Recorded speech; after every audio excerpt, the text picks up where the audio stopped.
Salut, j'espère que vous allez bien. On se retrouve pour un nouveau vlog de la semaine. Nous sommes lundi 22 mars, voilà, et ça va mieux. Je sais pas si vous voyez, quand même, ça va beaucoup mieux.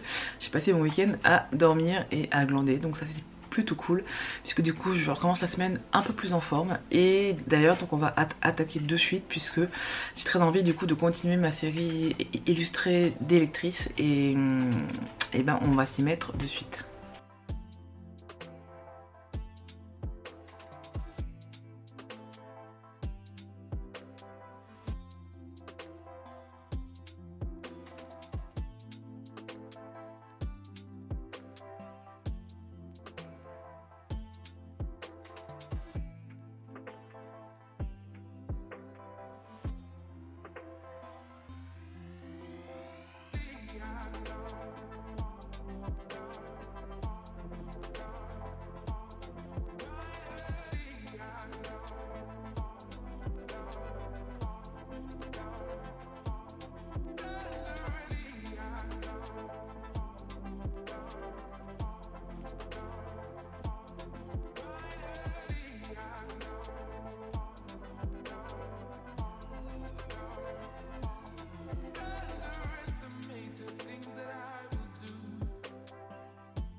Bon, comme vous avez vu, j'ai terminé ma lectrice de la semaine. Je suis hyper contente. Alors c'est vrai qu'elle est assez simple et que j'ai pas cherché trop loin pour le combo de couleurs, puisque j'ai pris mon combo de couleurs préférées donc du moment.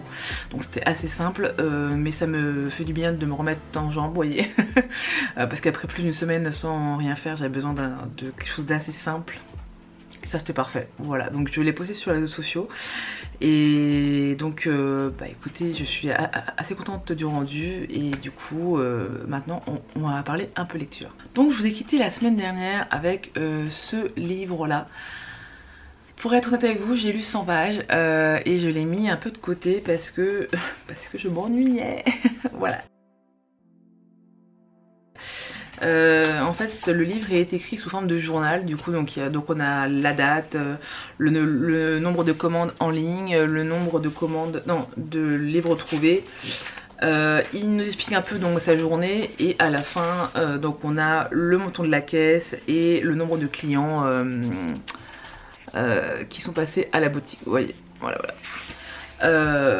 En soi c'était, enfin je trouve que le format est plutôt sympathique, parce que les journaux intimes c'est plutôt cool, sauf que en fait j'ai trouvé que l'écriture n'avait absolument rien d'intime du tout. Pour moi c'était un peu comme un relevé de compte en fait, c'était tellement neutre comme écriture, je n'avais absolument aucun lien avec le personnage. la plume est vraiment trop... la plume n'est pas vraiment très séduisante puisque bah, c'est un récit factuel en fait des choses qui se passent dans sa vie. Et il n'y a absolument aucune émotion et donc bah, j'ai du mal à m'accrocher à l'histoire et au personnage, surtout parce que il se passe pas non plus grand chose de phénoménal, ou en tout cas pas dans les 100 premières pages. Et donc du coup si on s'attache pas au personnage, bah, c'est un peu ennuyeux quoi. Donc j'ai arrêté donc, au bout de 100 pages parce que bah, clairement ça m'ennuyait. Je pense retenter à peu près 50 pages pour voir un peu si les choses donc évoluent. Mais en vrai l'humour britannique qu'on nous promettait, moi je le retrouve pas du tout, donc je comprends pas trop. Voilà, donc je vais un peu pousser quelques pages pour voir si les choses évoluent un peu, mais sinon si ça n'évolue pas je le mettrai de côté. Voilà, moi généralement lorsque j'abandonne un livre, je lui donne la chance du premier tiers, grosso modo. Donc et si au premier tiers le livre n'a pas réussi à m'accrocher, je laisse tomber en fait, parce que bah j'ai pas le temps en fait, voilà. Et du coup comme j'avais pas trop le moral ce week-end, je vous avoue que je suis passée en librairie pour aller m'acheter 2 petits ouvrages pour me remonter le moral. Je me suis acheté Page et compagnie de Anna James et aux éditions Fleurus, qui est un jeunesse, et je me suis pris un Liane Moriarty, à la recherche d'Alice Love, et c'est la version poche, donc au livre de poche. Et je dois avouer que ils sont restés très longtemps dans ma palle, puisque j'ai dévoré celui-ci pendant le week-end et ça m'a fait un bien fou parce que j'ai été agréablement surprise. C'était un super petit livre jeunesse, franchement je vous le recommande. Donc on va suivre Mathilda qui vit avec ses grands-parents qui sont libraires, et donc ils sont tous les 3 du coup passionnés de lecture forcément. Et un beau jour, Mathilda se rend compte qu'elle peut voyager dans ses livres préférés. Voilà, je ne vous en dis pas plus, je vous laisse découvrir l'histoire, mais le speech de base m'avait vachement attiré et la réalisation est vraiment chouette. En plus, ce qui est intéressant aussi, c'est que, alors bien sûr ça parle énormément de littérature, mais il y a aussi plusieurs problématiques familiales qui vont nous permettre de vraiment nous accrocher aux personnages qui sont absolument tous très tendres et vraiment très sympas. En plus j'en ai discuté avec Magdalena de Triple L de Mag, mais franchement je pense que ça peut être aussi un bon moyen de donner envie de lire les classiques à vos gamins, puisque Mathilda du coup va faire des voyages dans des livres classiques. Donc elle va faire un tour dans Alice au Pays des Merveilles, elle va faire un tour dans Anne la maison au pignon vert, l'île au trésor et la petite princesse. Et donc du coup je pense que ça peut vraiment donner l'envie à vos gamins de découvrir ces classiques de la littérature qui ont un peu bercé notre jeunesse. Voilà, donc je pense que c'est un peu une pierre deux coups, vous voyez. Après aussi, bon voilà, c'est du jeunesse, donc c'est vraiment très aéré, les chapitres sont courts, c'est vraiment très agréable de lire. Voilà, donc j'ai passé un super petit moment, et en plus il est pas très gros puisqu'il fait à peu près 330 pages, donc franchement je vous le recommande. Voilà, moi j'ai adoré, ça m'a sauvé mon week-end, et donc voilà. Et du coup bah, j'ai commencé à la recherche de Alice Love. Alors pour l'instant je peux pas vous en dire grand chose puisque je suis sur la page 60, mais grosso modo donc on va suivre Alice qui a eu un accident et qui va se cogner la tête, et à son réveil elle se rend compte qu'elle a oublié 10 ans de sa vie. Donc elle pense qu'elle a 29 ans, qu'elle est enceinte de son premier enfant, qu'elle est folle amoureuse de son mari, et au final bah, elle en a 39, elle est mère de 3 enfants et elle est en instance de divorce. Et elle va du coup essayer de comprendre qu'est-ce qui s'est passé durant ces 10 ans. Et bah donc on verra. Voilà, je peux pas vous en dire plus. Et cette autrice m'intrigue beaucoup parce que je la vois pas mal passer. Je me suis aussi acheté il y a quelques semaines Les secrets du mari aussi de cette même autrice. J'en entends pas mal parler, donc bah écoutez, j'ai hâte de découvrir un peu plus la plume et puis et cette histoire d'amnésie et du coup de couple, de famille, voilà. C'est tout. Salut, on se retrouve, nous sommes jeudi 25 mars. Pas de news de ces derniers jours parce que tout simplement trop de travail et trop de fatigue, voilà. Mais le fait est que ce soir je ne travaille pas, donc je vais pouvoir avancer un peu sur des petits projets créatifs. Et on va d'abord s'attaquer à la sérigraphie parce que j'aimerais beaucoup en refaire, sauf que j'ai rencontré quelques petits soucis lors de mon premier test, ce qui est normal en même temps. Notamment donc que j'avais mis trop de peinture, et le deuxième truc c'est que j'ai eu un souci du coup avec mon dessin de base, et j'ai refait donc une découpe du dessin des traits noirs, et je vais vous montrer ça tout de suite.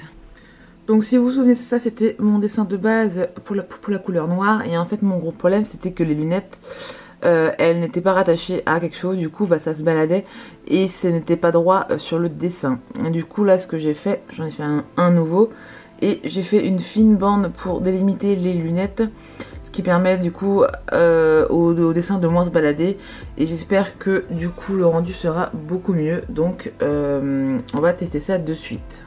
Mais bien sûr, avant de faire les traits noirs, du coup sur mon dessin je vais d'abord faire les traits roses avec le rose pâle, et dépendamment de comment ça va sécher, mais je pense soit ce soir soit demain matin, je ferai du coup le test avec les traits noirs. Voilà, et j'arrête de papoter et on va s'y mettre de suite.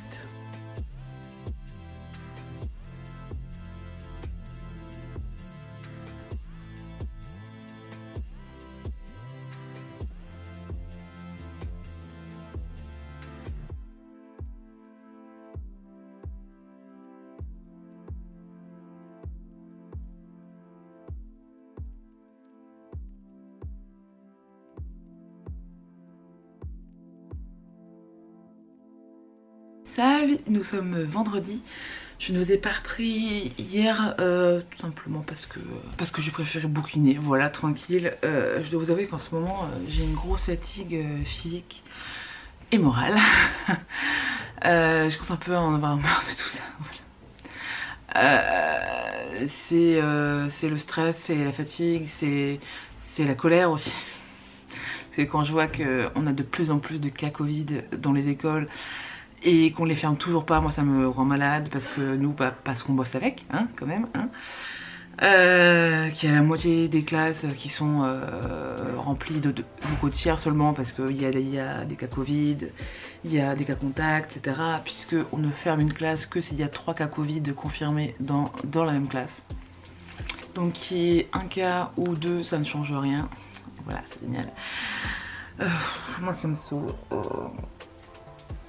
Voilà, je suis fatiguée. Du coup aussi cet après-midi on va aller faire un nouveau test nasal. Voilà, parce que comme il y a de nouveaux cas, on préfère être sûr qu'on va bien.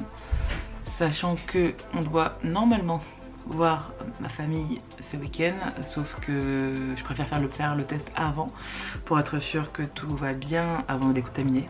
Voilà. Donc cet après-midi test, bref, mais du coup je vais quand même faire un peu de cuisine ce matin, puisque ma famille m'a demandé de refaire des petits crinkles que j'avais fait pendant les vacances de Noël, et ils ont tellement adoré que du coup ils m'ont demandé d'en refaire. Donc je vais faire ça ce matin, enfin en tout cas je vais préparer la pâte ce matin, comme ça elle va bien prendre le froid pendant mes heures de boulot. Et je les ferai cuire du coup cet après-midi. Et du coup je me dis que au mieux, si le test est négatif, comme ça ma famille et moi pourrons profiter de ces petits gâteaux. Et au pire, si le test est positif, et bah on aura des petits gâteaux pour se remonter le moral. Voilà, donc on va partir en cuisine tout de suite.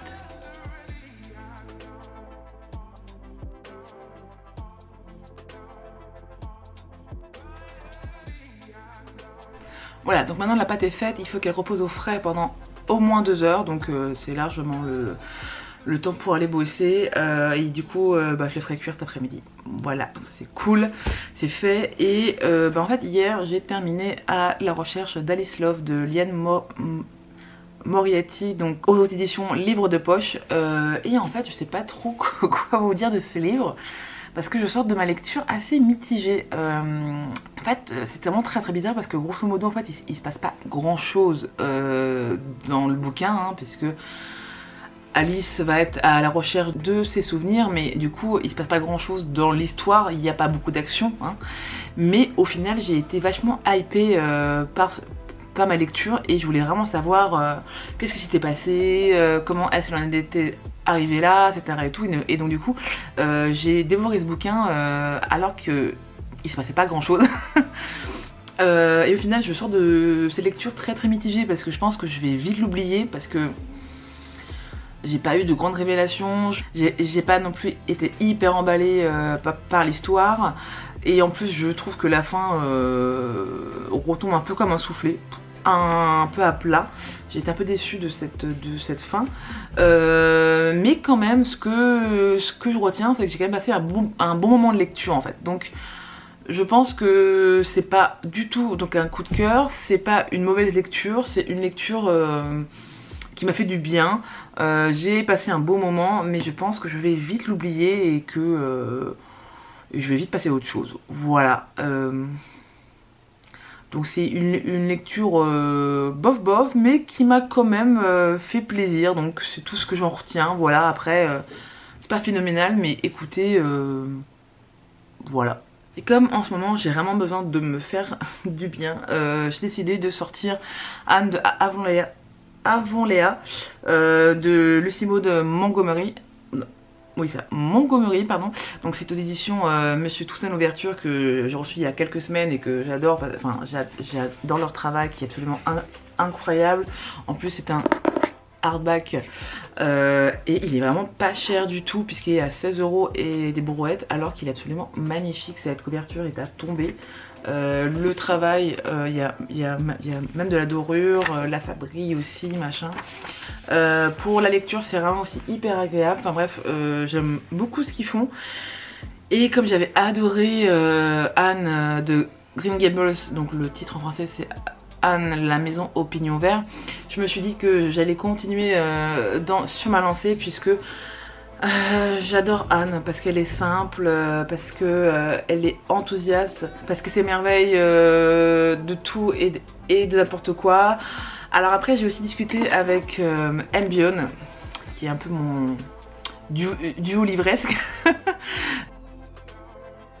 Qui m'a dit qu'elle avait un peu moins aimé ce deuxième tome, puisque donc dans ce deuxième tome Anne a grandi et donc forcément elle fait moins de bêtises, et donc c'est un peu moins drôle que le premier tome, ce que je comprends totalement, parce que c'est vrai que dans le premier tome j'ai tellement rigolé, c'était vraiment génial. Donc là voilà, donc on la retrouve adolescente, donc forcément elle va faire donc moins de bêtises, donc apparemment c'est un peu moins drôle, mais quand même j'ai très envie de me réfugier là-dedans parce que c'est vraiment très très doudou. Et voilà, donc je vais me le prendre avec moi. Par contre c'est pas très pratique parce qu'il est un peu gros pour mon sac à main. Voilà, donc je pense que ça va être ma lecture pour la maison et ma lecture pour mon sac à main. Je vais me prendre un petit livre de poche, sauf que les livres de poche que j'ai ils sont assez épais, donc ça me pose problème pour le poids de mon sac. Mais du coup je pense que je vais peut-être me tourner vers les Agatha Christie, parce qu'ils sont vraiment tout fins et je pense que ça peut être pas mal. Donc voyez, voici ma petite réserve du coup de livres de poche à lire. J'ai encore un Liane Moriarty, mais vous voyez il est quand même assez épais. Un bûcher sous la glace aussi, il est assez épais, ça va faire lourd. Bénédicte de tomates vertes aussi. Donc je pense vraiment que je vais partir sur des petits Agatha Christie. Et j'avais très envie de découvrir celui-là que je connais pas. Et apparemment c'est l'un de ses meilleurs. Donc écoutez... Toujours un Miss Marple bien sûr, je vais le tenter pour le sac à main. Voilà. Je vous reprends, nous sommes l'après-midi et une très bonne nouvelle, mon conjoint et moi sommes négatifs hôtesse Covid et ça c'est très très cool. Ce qui veut dire que demain je vais aller pouvoir voir ma famille et bah du coup je vais devoir aller me mettre au fourneau pour finir les petits crinkles de tout à l'heure. C'est parti.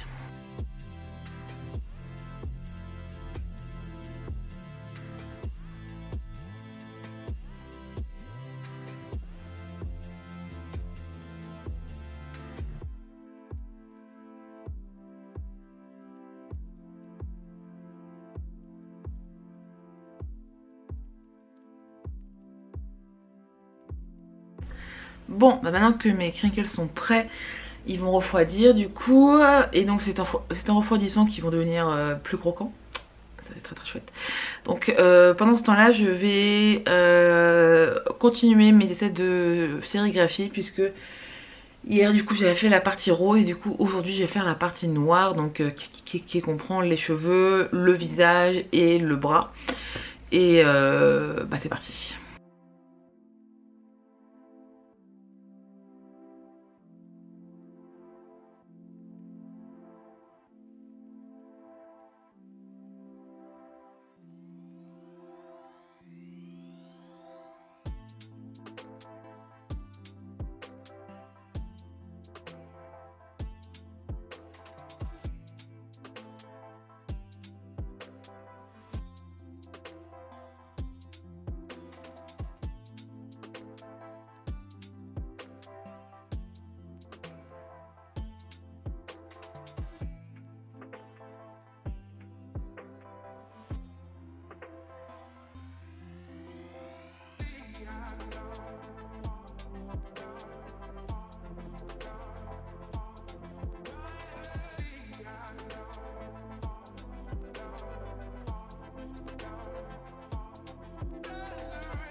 Donc voici le résultat de mes 3 impressions.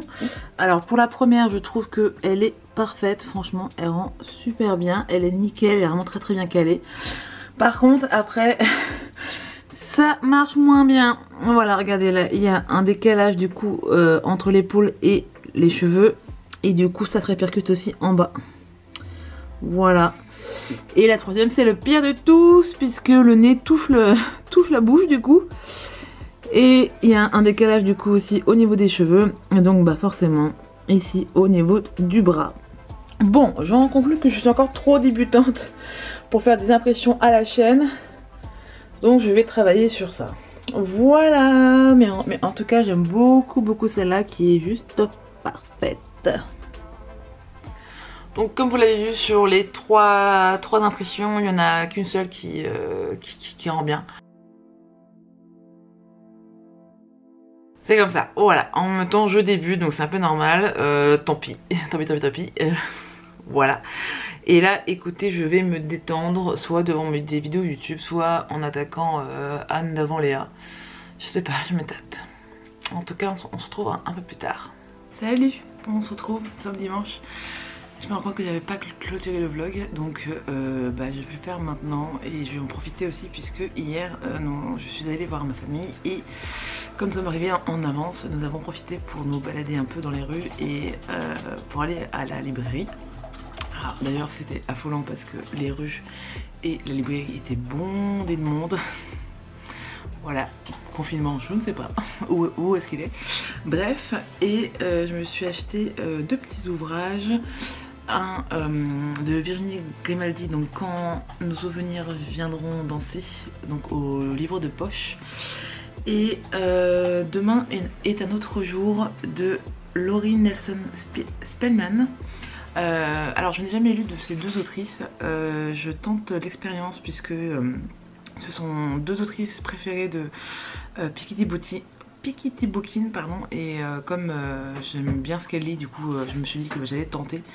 Alors par contre, est-ce qu'on peut prendre 2 secondes pour parler de cette couverture qui est kitschissime au possible et honnêtement, si Stéphanie ne l'avait pas recommandé sur sa chaîne Booktube, je pense que je ne l'aurais jamais acheté parce que la couverture Voilà, bref, donc je vais tenter ces deux petits ouvrages un peu plus tard. Voilà, et puis il y a mes parents qui m'ont donné ce livre. C'est un livre de correspondance de mon arrière-grand-père, non, oui, de mon arrière-grand-père, pardon, avec sa femme lorsqu'il était dans les camps durant la Seconde Guerre mondiale. Donc en fait, donc c'est Émile Gouet, donc c'est mon arrière-grand-père, qui était professeur et qui était aussi compositeur de musique classique. Et ça m'intéresse vachement parce que parce qu'elle a écrit donc à sa femme pendant 5 ans, parce qu'elle était dans le camp de Hof-Lag et XB, voilà. Donc je me suis jamais penchée sur la question et je ne savais pas qu'ils avaient fait un livre de ses correspondances, et donc ça m'intéresse. Alors je pense pas que je vais le lire d'une traite, mais je pense que de temps en temps je vais lire quelques lettres qu'il a écrites donc à sa femme, donc comme mon arrière-grand-mère. Et voilà, demain je vais en majeur du coup. Et c'est en... Et c'est la maison d'édition L'Harmattan, je ne sais pas du tout. Voilà. Donc écoutez, le jour où je commencerai, je vous en dirai, mais ça m'intéresse énormément parce que je n'ai pas eu l'occasion de le rencontrer puisqu'il est mort à son retour de camp, puisqu'il est décédé de suite de malnutrition, de maladies, etc. Et voilà, donc écoutez, j'ai plein de nouvelles lectures pour la semaine. Et avant de vous quitter, je me suis dit que j'allais faire un peu de peinture parce qu'on est dimanche, il fait beau et j'ai envie de me faire plaisir. Donc, on va peindre tout de suite. Voilà.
Donc voilà, j'ai fait cette petite peinture.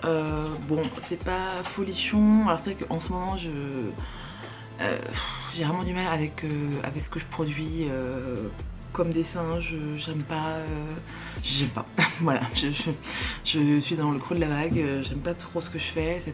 et tout. Mais en tout cas, j'ai pris un bon moment, donc c'est le principal pour l'instant. Mais je me pose beaucoup de questions sur mes illustrations, sur mes envies, etc. Et je suis un peu dans une espèce de vague bof bof, vous voyez, enfin j'ai pas trop le moral, donc forcément bah, ça impacte ma créativité et puis bah, mes résultats. Bon écoutez,